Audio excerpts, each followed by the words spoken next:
सुप्रभात। तो आज हम चर्चा कर रहे हैं नुकात यानी सदुपदेश। नुकात शब्द पर महात्मा श्री ब्रजमोहन लाल जी ने काफी कुछ लिखा हुआ है। नुकात सदुपदेश को ही कहा जाता है और ये सदुपदेश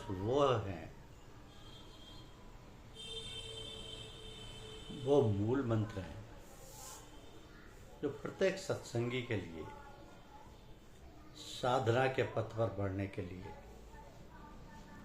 सहायक हैं, मील का पत्थर हैं, राह के पथ प्रदर्शक हैं। तो इनको जीवन में अपनाना बहुत जरूरी हो जाता है। जैसे जिक्र या गाया यानी जाप 3 तरह का होता है। पहला सिर्फ जबान से, दूसरा दिली जबान दोनों से, और तीसरा फकत दिल से, जिसमें जबान गूंगी हो जाती है वह उसका मर्तबा व रुतबा परमात्मा ही जानता है। तो जाप जो माया से परे नहीं है, ये 3 प्रकार का है। पहला वाचिक जो जिह्वा से उच्चारण किया जाता है, जैसे पास बैठा व्यक्ति सुन लेता है। दूसरा उपांशु, जिसमें जिह्वा और होठ तो हिलते रहते हैं लेकिन पास बैठा व्यक्ति सुन नहीं सकता। और तीसरा है मानसिक, ये जाप मन से होता है, इसकी महत्ता ईश्वर ही जान पाता है। तो बंदा परमात्मा के साथ 4 चीजों से पेश आता है। पहला तन से, दूसरा माल और धन से, तीसरा दिल यानी मन से, चौथा जुबान से। कौन सी 4 चीजें? पहला तन से यानी शरीर से, दूसरा माल और धन से, तीसरा दिल यानी मन से, और चौथा जबान से। अगर बंदा तन से खुदा की खिदमत और जबान से उसका जाप याद करे तो कुछ फायदा खास नहीं होगा। जब तक दिल यानी हृदय और मन उसकी याद में हवाले ना करे और माल और धन उसकी राह में सखावत और दान ना करे, फिर जब इन 4 चीजों को परमात्मा की राह में लगा दे या तसर्रुफ करे तो 4 ही चीजों के वास्ते मालिक से प्रार्थना करे कि मोहब्बत और प्रेम, अपना ज्ञान, उसके साथ जिंदगानी, राह और उसकी यगानगी में बेहिस्त यानी एकता की आरजू, दरअसल हक यानी कि परमात्मा की इबादत नहीं करना है, और नीज यानी खुदा को खुदा के लिए पूजने वाला जाहिल और अज्ञानी है।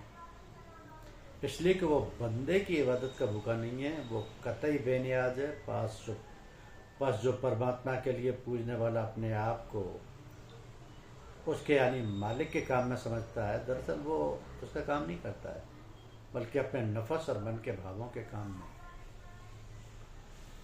तो दास परमात्मा के आगे अपनी को 4 वस्तुओं के साथ प्रस्तुत करता है।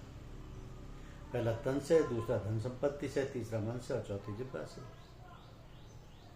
अब यदि भक्त के तन से परमात्मा की सेवा और जिह्वा से उसका नाम उच्चारण करता है तो कोई विशेष लाभ नहीं होगा। जब तक कि मन से उसका श्रवण चिंतन ना हो और धन संपत्ति के परमार्थ कार्यों में उदारता पूर्वक दान न करे। जब 4 वस्तुओं को परमार्थ में लगा दे, खर्च कर दे, तो 4 वस्तुओं के लिए ही मालिक से प्रार्थना करे। कि मोहब्बत और प्रेम अर्थात अपना प्रेम और भक्ति प्रदान कर दीजिए। अपना ज्ञान अर्थात जिस ज्ञान ज्योति के प्रकाश में मैं तेरी खोज कर सकूं, तुझे देख सकूं, तुझे जान सकूं, और उसके साथ जिंदगानी अर्थात मुझे दृढ़ विश्वास हो जाए कि तू खुद ही मुझ में समाया हुआ है, मैं तेरी इच्छा अनुसार ही चलूं। और चौथे, राह उसकी यज्ञान में अर्थात ऐसा रास्ता दिखा जिससे तेरी समीपता का भाव आने लगे, ये भ्रम दूर होने लगे कि तू और मैं अलग अलग हैं। स्वर्ग अर्थात समीपता की इच्छा वास्तव में परमात्मा की पूजा उपासना करना नहीं है, अर्थात परमात्मा को परमात्मा के लिए पूजने वाला अशिष्ट और अज्ञानी है।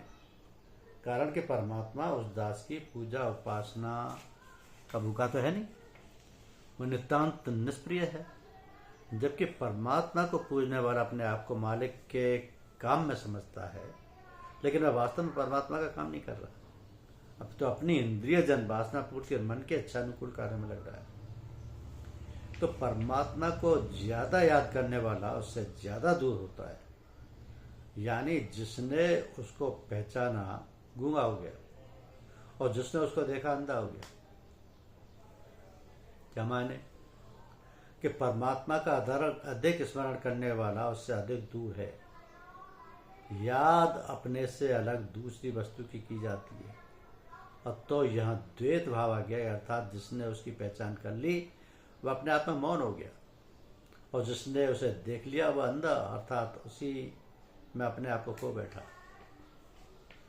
तो जिक्र यानी याद और जाप जबानी। जिक्र याद और जाप हकीकी नहीं है, बल्कि जिक्र हकीकी वो है कि जाहिरा जबान गूंगी हो जाए, बस जिक्र या याद और जाप करना उसका गैर आवश्यक है। जप अर्थात स्मरण और चिंतन वाचिक रूप में करना यथार्थ नहीं है, और ना ही इसमें कोई सच्चाई है। अभी तो यही सच है, सही जप वह है जिसमें जिह्वा से कोई उच्चारण ना हो और स्मरण चिंतन फिर भी होता रहे। तो जो ख्याल करे कि कोशिश और मशक्कत और मेहनत के विल खैर या कोशिश और मशक्कत से कुर्बे इलाही यानी परमात्मा से मेल हासिल होगा, तो दोनों ख्याल बेकार हैं। और पर जिस पर परमात्मा का फजल होता है और संस्कार उत्तम होते हैं, तो परमात्मा के असरार ये इलाही बंदे के बहम और अक्ल के बीच कोई हिजाब या पर्दा बाकी नहीं रहता, और खिदमत ही से कुर्ब हासिल हो जाता। यानी ये विचार करना कि कोई उपाय, परिश्रम, तपस्या अर्थात चतुराई से अच्छे कार्यों को कर परमात्मा को प्राप्त कर लिया जाए, तो ये दोनों विचार ही निरर्थक हैं। अन्यथा जिस पर परमात्मा की कृपा होती है और संस्कार उत्तम होते हैं, तो परमात्मा के रहस्य उस दास की मिथ्या धारणा और बुद्धि के बीच कोई पर्दा शेष नहीं रहता, केवल सेवा से ही समीपता प्राप्त होती है।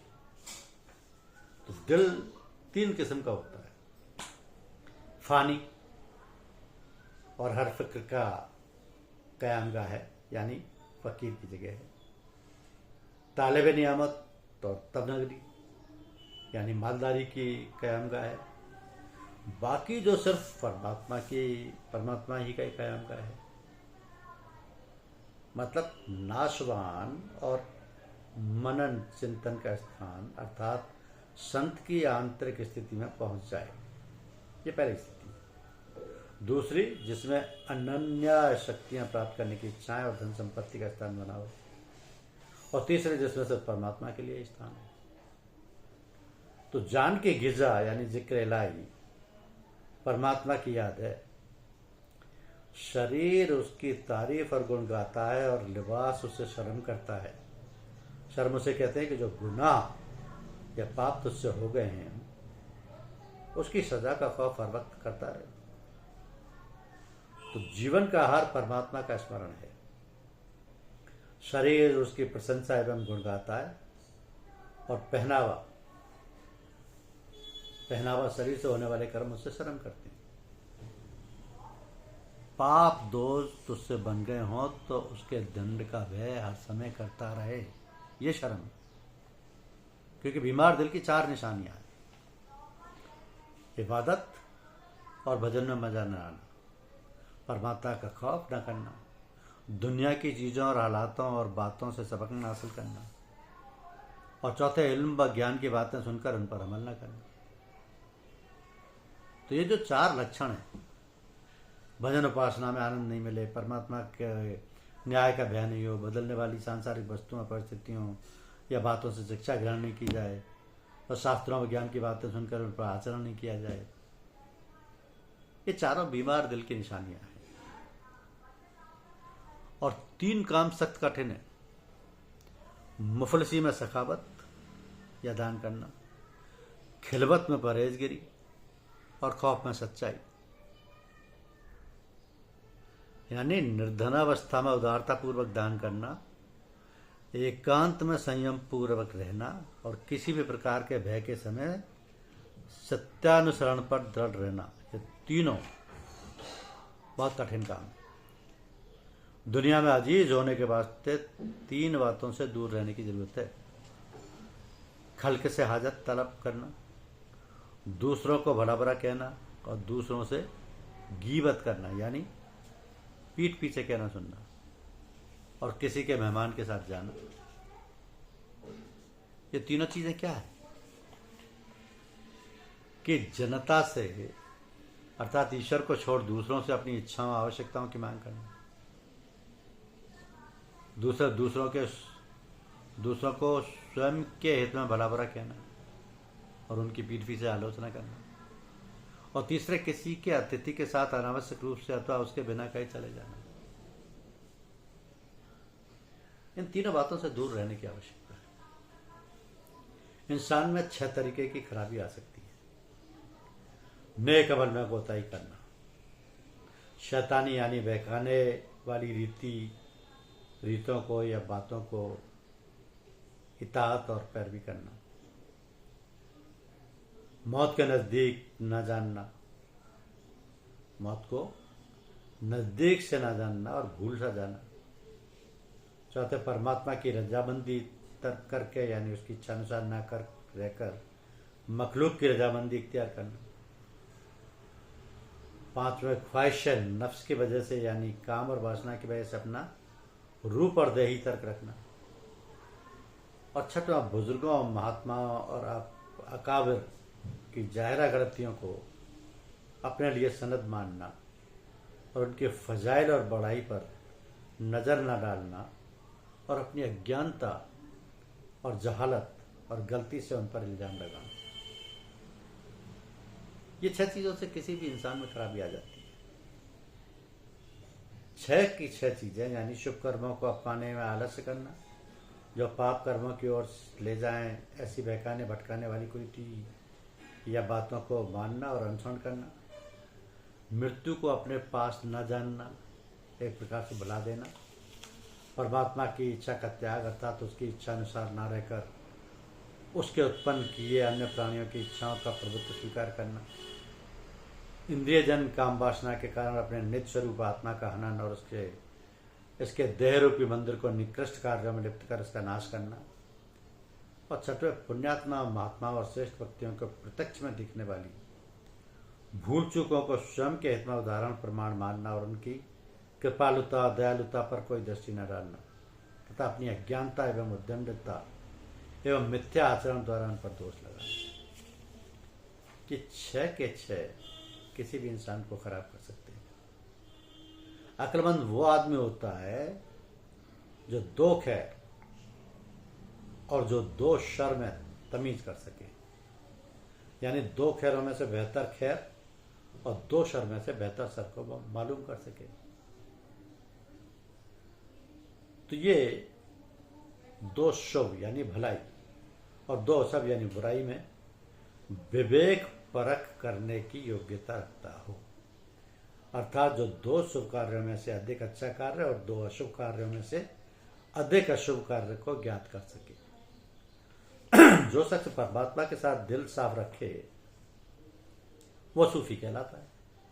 तो जो व्यक्ति अपने हृदय में सिवाय परमात्मा के अन्य किसी की इच्छा को बिना ठहरने दे अर्थात ईश्वर प्राप्ति के लिए मन को निरंतर शुद्ध पवित्र बनाने के प्रयत्न में लगा रहे, वो सूफी कहलाता है। सूफी यानी संत वो है जिसकी कैद में कोई चीज ना हो और ना वो किसी की चीज में कैद हो। तो जाहिर व बातिन पूर्ण सभ्यता यानी मुकम्मल खुशखल्की का होना ही तसव्वुफ है। भीतर बाहर पूर्ण शुद्ध शिष्टाचरण अर्थात जीवन में संपूर्ण सफल और अच्छे व्यवहार आचरण का होना ही आध्यात्मवाद अथवा सूफीवाद है। तवस्सुफ न रस्म है और न इल्म है। अगर रस्म होता तो मुजाहिदे यानी मेहनत तो मशक्कत में दिल लगाने से हासिल हो जाता, और अगर इल्म ही महज होता तो तालीम से हासिल हो जाता। बल्कि तवस्सुफ अखलाक है, अखलाक ही है। परमात्मा की आदत से आदत हासिल करना तवस्सुफ है। परमात्मा के लिए ख्वाहिश नफ्स का तर्क करना तवस्सुफ है। जवामर्दी और तकल्लुफ को दूर करके आज़ादी हासिल करना तवस्सुफ है। दुनिया की दुश्मनी और मालिक की दोस्ती का नाम तवस्सुफ है। तो अध्यात्मवाद कोई प्रथा अथवा परंपरागत नियम नहीं है और ना ही किसी प्रकार के शास्त्रोक्त विद्या ज्ञान है। यदि प्रथा होता तो परिश्रम तप तपस्या में मन लगाने से प्राप्त हो जाता, और यदि केवल शास्त्रोक्त विद्या ज्ञान ही होता तो वह शिक्षा सदुपदेशों द्वारा प्राप्त हो जाता। अपितु आध्यात्मवाद व्यावहारिक है। परमात्मा के स्वभावानुसार अपना स्वभाव बनाना अध्यात्मवाद है। परमात्मा के लिए अपनी इंद्रियजन वासना में इच्छाओं का परित्याग करना अध्यात्मवाद है। जवामर्दी अर्थात स्वयं का बल और तकल्लुफ अर्थात कष्टप्रद बनावट को दूर कर बंधन मुक्त होना अध्यात्मवाद है। दुनिया की दुश्मनी अर्थात प्रत्येक इष्ट मित्र स्वजन संबंधी से निराश होकर रहने और मालिक की दोस्ती अर्थात दूसरों का आसरा छोड़ केवल परमात्मा के भरोसे पर रहने का नाम अध्यात्मवाद है। तो शारीरिक मानसिक और आत्मिक तीनों अवस्थाओं के बंद ही फराइज बिल्कुल नपे तुले जैसे जहाँ होना जरूरी है, अपने आप सरल और इत्तेदाली हालत में अदा होते रहना ही तसव्वुफ है। यानी शारीरिक मानसिक और आत्मिक इन तीनों अवस्थाओं के बंद अर्थात बंधन से अनिवार्य कर्तव्य को अपने आप सरलतापूर्वक श्रद्धा विश्वास के साथ सही ढंग से बिल्कुल नपे तुले रूप में जहाँ जैसा होना आवश्यक है वैसा होते रहना ही आध्यात्मवाद है। तो तस्किया नफ्स यानी मन की सफाई और तस्फिया कल्ब बातिन यानी हृदय और अंतःकरण की शुद्धता ही तसव्वुफ है। मन बुद्धि चित्त और अहंकार की शुद्धता पवित्र आध्यात्मवाद है। पवित्र आध्यात्मवाद है। तसव्वुफ इसका नाम है कि सूफी या संत अनवारे इलाही यानी परमात्मा के प्रकाश से पुर और खालिक से साफ रहे और याद और जात दिलों से लज्जत और आनंद हासिल करे। यानी आध्यात्मवाद इसका नाम है कि संत ईश्वरीय प्रकाश से भरपूर वह सृष्टिकर्ता से स्पष्ट रहे और उसके स्मरण चिंतन से मनोविनोद एवं आनंद प्राप्त करे। हर इंसान 3 जिस्म से मुरक्कब है, कारण, सूक्ष्म और स्थूल। तो कारण शरीर महज आनंद का वो समंदर है जहां हर फैल या ख्वाहिश या वासना का असल उसूल और गुप्त बीज रहनुमा है। उसका वालिस और मुशाहिदा सुसुप्ति यानी महबियत की हालत में होता है। जिस तरह लहरें और बुलबुले बगैर सतह समंदर में ही जब गायब हो जाते हैं तो समंदर की सतह साफ और एक सी रह जाती है। इसी तरह जब ध्यान और मराकबा के जरिए मन ही ज्ञान इंद्रियों के सब एक अवस्था के मरकज पर पहुंच जाते हैं और घनी अवस्था में डुबो ले जाते हैं तो शांत अवस्था हासिल हो जाती है जो महज आनंद ही आनंद है।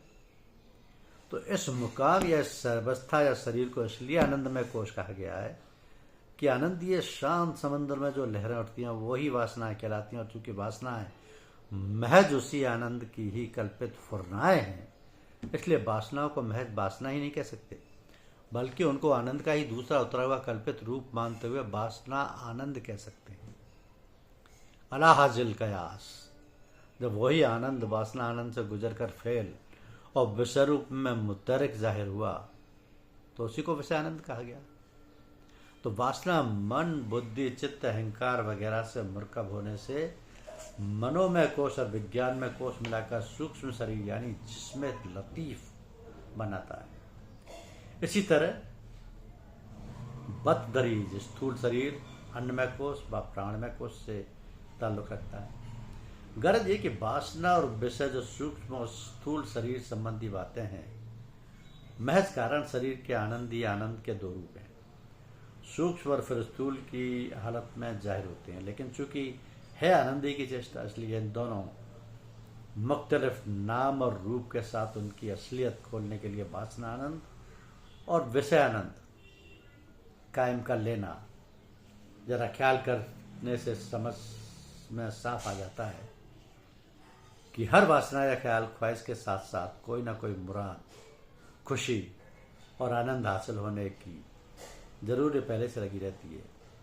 उसी तरह हर विषय के करने होने से भी किसी गरज पूरी होने की खुशी और लुत्फ का पता लगता है।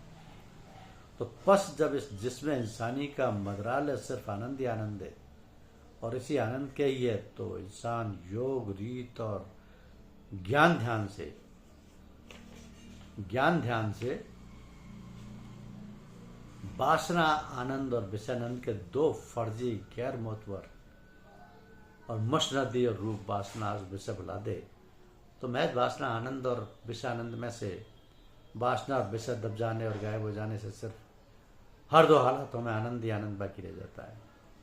और शारीरिक मानसिक व आत्मिक तीनों इसी एक आनंद में रग रस जाते हैं और इंसान सूफी मुकम्मल कहलाने का हकदार बन जाता है।